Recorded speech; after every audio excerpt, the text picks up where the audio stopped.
Hi viewers. இன்னைக்கு March 18 Siragadikka ஆசை serial என்னாச்சுன்னு சொல்லி பார்க்கலாம்க்கு முன்னாடி எங்கள் சேனல் சப்ஸ்கிரைப் பண்ணாதவங்க மறக்காம சப்ஸ்கிரைப் பண்ணுங்க. இன்னைக்கு என்ன அப்படின்னு சொல்லி பார்த்தீங்கன்னா, இங்கே வந்து ரோஹிணியை வந்து விஜயா திட்டுறாங்கல்ல, இந்த மாதிரி முடிய வெட்டி தூரப்படுற மாதிரி என் பேரை தூக்கி தூரப்பட்டிருக்க, நான் தந்த காசுல தான் நீ இந்த பார்லரே ஆரம்பிச்சு தெரியும்ல அப்படின்னோடனே, இப்போ ரோஹிணி என்ன சொல்றாங்கன்னா, அதான் நான் எங்கள் அப்பா கிட்ட இருந்து காசு வாங்கி அந்த காசை உங்ககிட்ட தந்துட்டேன் இல்லைன்னொடனே, என்னடி குரலை உயர்த்துற, உங்க அப்பா இத்தன வருஷம் ஆகியும், சரி இவ்வளவு நாள் ஆகியும் உன்னை வந்து பார்க்க வந்தாரா? வேற ஒரு மாமியாரா இருந்துச்சுன்னா அவ்வளவுதான். நானா இருக்கிறப்போ உன்னை என் மகன் மாதிரி நினைச்சு நீ பண்றதெல்லாம் பார்த்துட்டு அமைதியா இருக்கிறேன். என்ன குரல் ஒசத்தி பேசுற? அவன்கிட்ட காசை வாங்கி தந்துட்டு வீட்லயும் அந்த வட்டிக்காரன்ட்டு என்ன பாடுபட்டேன்னு உனக்கு தெரியும்ல, எல்லாத்தையும் நீ மறந்துட்டியானோடனே இப்ப ரோஹிணி என்ன சொல்றாங்கன்னா, நான் எதையும் மறக்கல அத்தை. ஆனா நான் உங்ககிட்ட சர்ப்ரைஸா சொல்லலாம்னு இருந்தேனோடனே, எது சர்ப்ரைஸா சொல்றது? இது எனக்கு ஷாக்கான நியூஸ். அந்த மீனா எப்படி சொல்றா பாத்தியா, நான் பேரை மாத்த மாட்டேன்னு. அப்ப இந்த பேர் மட்டும்தான், அந்த கடை மட்டும்தான் என் பேர்ல இருக்குன்னு முத்து வேற எப்படி குத்தி கட்டுறான். அவங்க முன்னாடி என்ன அசிங்கப்படுத்திட்டல, என்ன அப்படின்னு சொல்லிட்டு திட்டுறாங்க.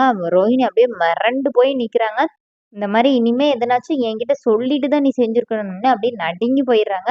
அப்புறமா வெளியில வந்து என்ன யோசிக்கிறாங்கன்னா, இந்த விஷயத்துக்கே இப்படி கத்துறாங்களே, ஒருவேளை நாளைக்கு நம்மளை பத்தின உண்மைலாம் தெரிஞ்சிச்சுன்னா என்ன பண்ண போறாங்களோ அப்படிங்கிற மாதிரி ரோஹிணி ரொம்ப பயப்படுறாங்க. இங்க என்ன ஆகுதுன்னா, மீனா வந்து அந்த கார் ஷெட்ல போய் நிக்கிறாங்க. முத்துவ போய் அவங்களோட ஃப்ரெண்ட் போய் கூட்டிட்டு வந்து, முத்துவ கார ஓட்டி பார்க்க சொல்றாரு. அப்போ முத்து ரொம்ப ஏக்கமா சொல்றாரு, "இந்த கார் சூப்பரா இருக்குடா. என்ட்ட காசு இருந்தா நானே வாங்கிக்குவேன்னோனே."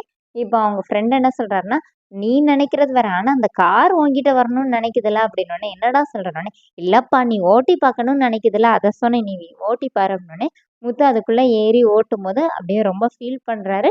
அப்போ அவருக்கு வந்து ஒரு சந்தோஷம் இருக்கு ஃபேஸ்ல ஓட்டி பார்க்கும்போது.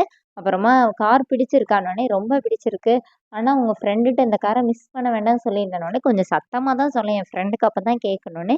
இதெல்லாம் கேட்டு மீனா ரொம்ப ஹாப்பி ஆயிடுறாங்க.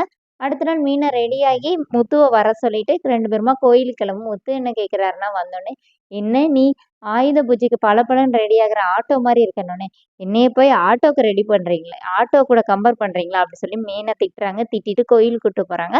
கோயில்ல அந்த கார் நிக்குது. அங்க அவங்க ஃப்ரெண்டும் வந்துடுறாரு. "என்னடா இங்க கார கொண்டு வந்திருக்க? உன் ஃப்ரெண்டு இங்க தான் வந்திருக்காரான்னோனே." சீதா போய் மாலை போடுறாங்க.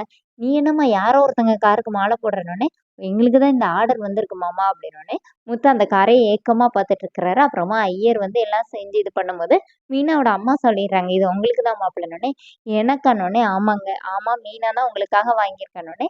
"நீங்க ஆட்டோ ஓட்டிட்டு இருக்குது எனக்கு கஷ்டமா இருக்குல்லன்னு." சொல்லிட்டு மீனா சாவியெல்லாம் குடுக்குறாங்க. முத்து அப்படியே 2 நிமிஷம் ஸ்டன் ஆயி மீனாவே பார்த்துட்டே இருக்கிறாரு. அப்புறமா கார ஓட்டுங்க அப்படின்னு சொல்லிட்டு 2 பேருமா கார்ல கிளம்புறாங்க. அதோட என்னோட எபிசோட் எண்ட் பண்ணிட்டாங்க. நாளைக்கு என்ன அப்படின்னா, முத்து கார கொண்டு வந்து வீட்ல எல்லார்கிட்டயும் காட்டும்போது, மனோஜ் வந்து ரோஹிணி கிட்ட சாரி அவங்க அம்மா கிட்ட வந்து சொல்றாரு, "கார் செகண்ட் ஹேண்டா இருக்குமா, ஒரு ரூ. 2,00,000 ரூ. 3,00,000 இருக்கணும்னே." இப்போ முத்து என்ன சொல்றாருன்னா, "ரூ. 1,00,000 கூட இருக்கட்டும்டா. என் பொண்டாட்டி அவ சொந்த சம்பாத்தியத்துல எனக்கு வாங்கி தந்தது.